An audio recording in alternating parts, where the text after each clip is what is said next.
નમસ્કાર મિત્રો, ધોરણ 10 અને ધોરણ 12 સામાન્ય પ્રવાહ અને સાયન્સની 26 ફેબ્રુઆરી 2026 થી બોર્ડની પરીક્ષાઓ શરૂ થવા જઈ રહી છે। ત્યારે તમામ વિદ્યાર્થી અને વાલીઓ જોગ એક નાનકડો સંદેશ આપવાની અત્યારે મને ઈચ્છા થઈ રહી છે। ધોરણ 10 અને 12 ના કુલ 323 કેન્દ્રો ઉપર 80,248 વિદ્યાર્થીઓ પરીક્ષા આપવા માટે જઈ રહ્યા છે। ખૂબ શાંત ચિત્તે વિદ્યાર્થી મિત્રો પરીક્ષાની અંદર પોતાનું પરફોર્મન્સ કરી શકે, પોતાનું ભવિષ્ય ખૂબ સારું બનાવી શકે અને વિદ્યાર્થી મિત્રો શાંતિપૂર્વક પરીક્ષા આપી શકે તે માટે કેટલાક જરૂરી સજેશન છે। પરીક્ષાનો સમય ખૂબ નજીકમાં આવ્યો છે, એટલે સૌથી પહેલા તો આપણી તંદુરસ્તીનું ધ્યાન રાખીએ। મિત્રો, બહારનું ખાવાનું આ સમયગાળા દરમિયાન ટાળીએ, પૂરતી ઊંઘ લઈએ અને સરસ મજાની ઊંઘ સાથે જ્યારે વાંચવાનો સમય હોય ત્યારે એ સમયનું, એ પ્રકારનું, એ વિષયનું એટલું વાંચન કરીએ। મિત્રો, સમય ખૂબ જ્યારે પરીક્ષાનો નજીક હોય ત્યારે આપણું જે દૈનિક ટાઈમ ટેબલ છે એને ફોલો કરવું ખૂબ જરૂરી બને। દૈનિક ટાઈમ ટેબલને ફોલો કરો એટલે એક શિસ્તનો પાઠ પણ એમાં આવી જાય છે। અત્યાર સુધી આપણે દરરોજ જે વાંચ્યું હોય નવું કંઈ ન વાંચીએ, કારણ કે ઘણી બધી એની નોટ્સ આવતી હોય છે, ઘણા બધા પ્રકાશનો દ્વારા પ્રકાશિત થતા પુસ્તકો હોય છે, પરંતુ સમગ્ર વર્ષ દરમિયાન તમે મિત્રો જે વાંચેલું છે એને જ રિવિઝન કરવાનો અત્યારે હવે સમય છે।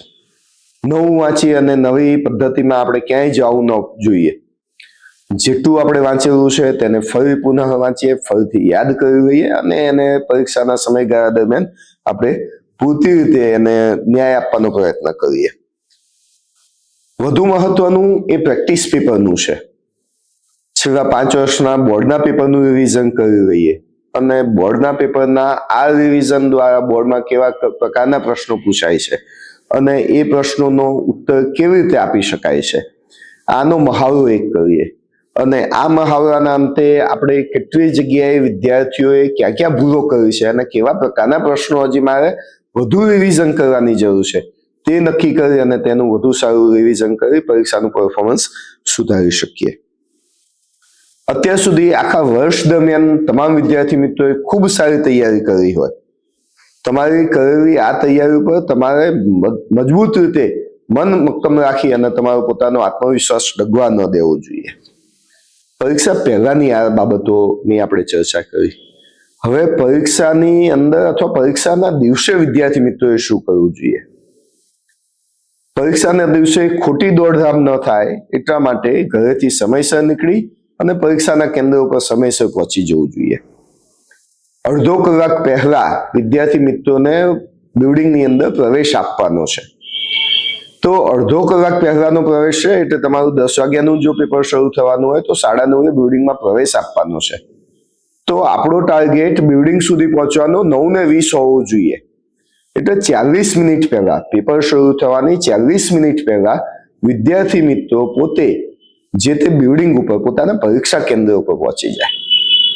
આગલા દિવસે મોટાભાગના તમામ કેન્દ્રો વિદ્યાર્થીઓને પોતાના સીટ નંબર જોવા માટે ખુલ્લા રખાતા હોય છે। આ સંજોગોમાં પરીક્ષાના દિવસે અથવા પ્રથમ દિવસે દોડધામ ના થાય એટલા માટે એક દિવસ અગાઉથી અડધો કલાક કે 1 કલાકનો સમય સ્પેર કરી અને જે તે બિલ્ડિંગ ઉપર જઈ અને આપણું બેઠક સીટ નંબર કયા રૂમમાં છે અને કઈ જગ્યાએ છે જોઈ આવવું જોઈએ, જેથી પરીક્ષાના દિવસે આપણે સમયસર પહોંચી કોઈ પણ ગભરાહટ વિના જે તે સ્થળ ઉપર, જે તે બેન્ચીસ ઉપર આપણે જઈ શકીએ। મિત્રો, ક્યારેક ક્યારેક એવું બને ગભરાહટમાં જો આગલા દિવસે જોયેલું ના હોય તો પરીક્ષાના બેઠક નંબરને ધ્યાને લઈ અને આપણી બેઠકની જગ્યાએ બીજા કોઈક વિદ્યાર્થી મિત્રની બેઠક ઉપર બેસી જઈએ, ફરી પાછો એ વિદ્યાર્થી આવે એટલે ત્યાંથી ઊભો કરી અને આપણને બીજે મોકલે, બીજે ફરી પાછી આપણે શોધ કરવા માટે દોડમ દોડ કરતા હોઈએ। આની અંદર આપણું મેન્ટલ ડિસ્ટર્બન્સ ક્યાંક વધી જતું હોય છે। તો આવું ન કરતા આગલા દિવસે જ પોતાની સીટ કઈ જગ્યાએ છે એ કન્ફર્મ કરી આવીએ।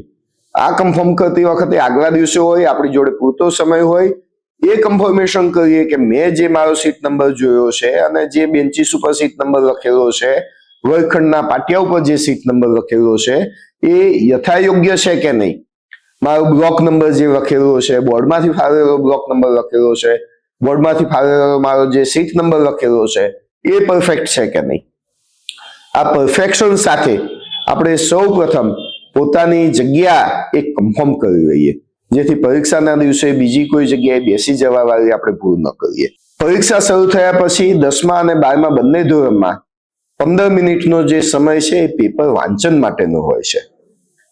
વિદ્યાર્થી મિત્રો, પેપર વાંચન કરવું ખૂબ જરૂરી છે. ખૂબ શાંત ચિત્તે, ખૂબ શાંતિથી સમગ્ર જે પ્રશ્નપત્ર છે એનું વાંચન કરીએ. 15 મિનિટનો સમય આના માટે આપેલો હોય છે. આ 15 મિનિટના સમય દરમિયાન ખૂબ શાંતિથી ને ખૂબ સારી રીતે સમગ્ર પેપર વાંચી લઈએ અને એમાંથી આપણે જે અત્યાર સુધી વાંચેલું હોય અને એમાંથી જે જવાબો આવડે છે આપણને એને ધ્યાનમાં લઈ લઈએ અને એ જવાબોમાં આપણે શું લખવાનું છે તે નક્કી કરી લઈએ. તમારું પરીક્ષા દરમિયાનનું જે લખાણ છે એની અંદર તમને જે આવડતા જવાબો છે તે સૌથી પહેલા લખવા ઉપર ધ્યાન કેન્દ્રિત કરીએ. તમારો વિભાગ અને પ્રશ્ન ક્રમાંક ન તૂટે તે ધ્યાન રાખીએ. જે પણ લખાણ લખીએ છીએ તે ખૂબ સુસ્પષ્ટ અને સુવાચ્ય અક્ષરોમાં લખીએ.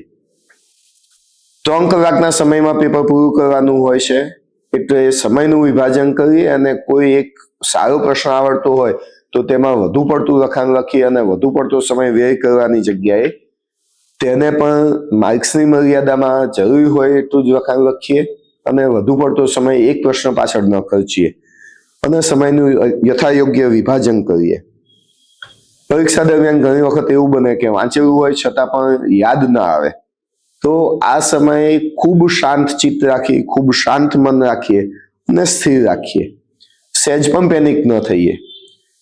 એ સમયગાળા દરમિયાન બીજો જે પ્રશ્ન વાંચેલો છે અને જે આવડે છે એ પ્રશ્નો લખવાનું શરૂ કરીએ અને એના આધારે આપણે ખૂબ સારી રીતે બાકીના પ્રશ્નો ઉપર પણ એનો જવાબ આપી શકીએ છીએ. વિદ્યાર્થીઓને પરીક્ષાનું પેપર પૂરું થઈ જાય પછી ઘરે આવ્યા પછી ખૂબ શાંત ચિત્તે આરામ કરવો જોઈએ. પોતાને જે પ્રશ્ન લખેલું છે તેનું સોલ્યુશન કરવું જોઈએ. મોટાભાગે વિદ્યાર્થીઓ આ કરતા હોય છે, પણ પછી જે ભૂલો થયેલી હોય એને યાદ રાખી અને માર્ક ઓછા આવ્યા કે માર્કનું આવું થશે તેવા ડિપ્રેશનમાં આવતા હોય છે. તો પૂર્ણ થયેલા પેપરને સોલ્યુશન કરીએ, પણ જે થયેલી ભૂલો છે તેને યાદ રાખી અને બીજા પ્રશ્નપત્ર ઉપર એની અસર ન થાય તે માટે હવે પછી મારે શું કરવાનું છે કે મારે કેવા પ્રશ્નનું ફરી પાછું પુનરાવર્તન નવા વિષયમાં કરવાનું છે તેનું આપણે ધ્યાન રાખીશું. પૂરતો આરામ લઈશું, ફરી પાછું મન ફ્રેશ કરી લઈશું, શરીરને તંદુરસ્ત કરી લઈશું, શરીરમાં તાજગીનો અનુભવ કરી અને નવા વિષયના વાંચન માટે આપણે જોતરાઈ જઈશું. પરીક્ષા પછી ખોટી ચર્ચા કરવાનું પણ ટાળીશું અને એકાદું પેપર જો બગડી ગયું હોય તો પોઝિટિવિટીને ધ્યાનમાં રાખી એ પેપરના જે 5 માર્ક ઓછા આવ્યા હોય કે 10 માર્ક ઓછા આવ્યા હોય તો એ માર્કને બીજા વિષયમાં આપણે કેવી સરળતાથી ઇન્વોલ્વ કરી અને બીજા વિષયોમાં કેવી રીતે કવર કરી શકીએ તેની ઉપર આપણું સંપૂર્ણ ધ્યાન કેન્દ્રિત કરી લઈશું. જોઈએ તમામ વિદ્યાર્થીઓએ ખૂબ સારી મહેનત કરી છે. તમારી મહેનત, તમારો આત્મવિશ્વાસ એ જ તમારી સફળતાની ચાવી છે. તમારો વિજય મંત્ર છે. કોઈ પણ જાતનો ડર રાખ્યા વગર, કોઈ પણ જાતની બીક રાખ્યા વગર, કોઈ પણ જાતનું માનસિક દબાણ અનુભવ્યા વગર પૂરેપૂરા ઉત્સાહથી આપણે પરીક્ષા આપીએ. સફળતા તમારી રાહ જોઈ રહી છે.